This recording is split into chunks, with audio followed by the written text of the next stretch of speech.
Chapter 2 The Rebels. Mist started to rise all around me as I walked further down the staircase. I hurried forward as the boy started to head deeper into the mist. "Why is there so much mist?" I asked, my eyes squinted to keep the mist out. "To keep anyone from finding this place," Lucas said simply, as though talking about his favorite flavor of ice cream and not a secret lair surrounded in mist. I started to get a tired feeling as though I'd been walking for hours, and not the minutes we'd actually been walking. "Don't give in to the fatigue. It's another layer of defense to make them want to go back. But we are kind of close," he said. "Do you guys have a mage or something to create all this defense?" I asked. "Nah, it's been like this since we found it," Lucas replied. "Found it? What do you mean found it?" I said sharply.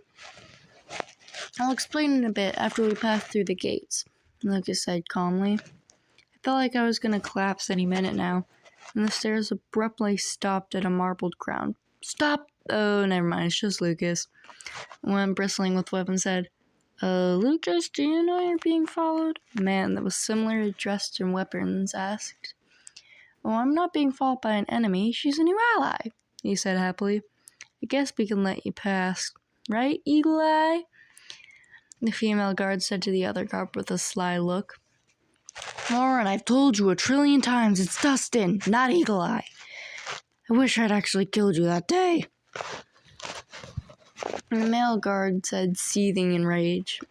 "Sheesh, you need to chill, Eagle Eye," Lauren said, backing up a bit. "Okay, let's go on now," Lucas said to me as others happened with them on a regular basis. "What did Dustin mean when he said he wishes he had killed her?" I asked nervously. "Are you sure you want me to tell you?" "It's quite a long story," he responded. "Yes, I want to know. Dustin's actually quite scary," I say fluttered.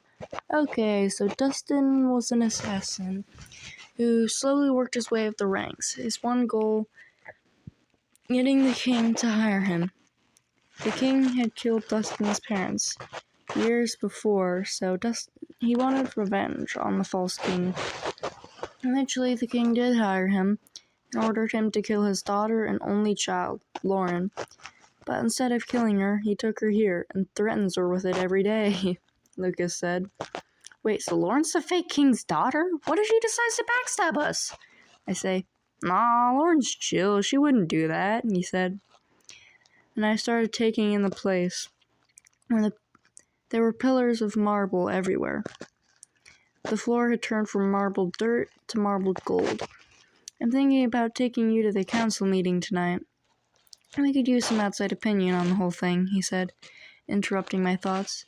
My stomach rumbled like an earthquake. "I'm hungry. How do you guys get food down here anyways?" I asked nervously. "We have restaurants for our food since we have high-ranking people supporting us from above," he said. "Can we go eat? I'm starving," I asked. "Sure, it's this way," he said, strutting off. I rushed to catch up. I entered a building I found is actually huge on the inside. "Go upstairs and go left," Lucas said as I rushed ahead. I ran into a large room filled with people laughing and talking. Lucas finally caught up to me as I sat down.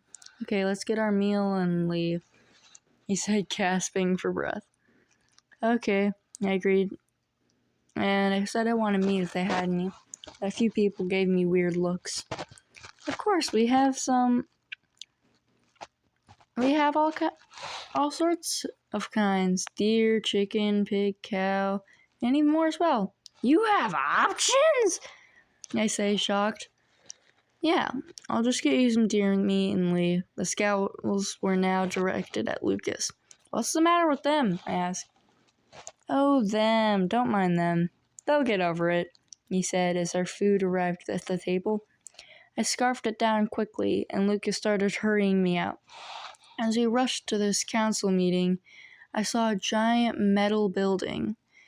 We rushed ahead only to find we were being stared at by a very grumpy lady at a table with lots of others. "You're late," she hissed at Lucas and me.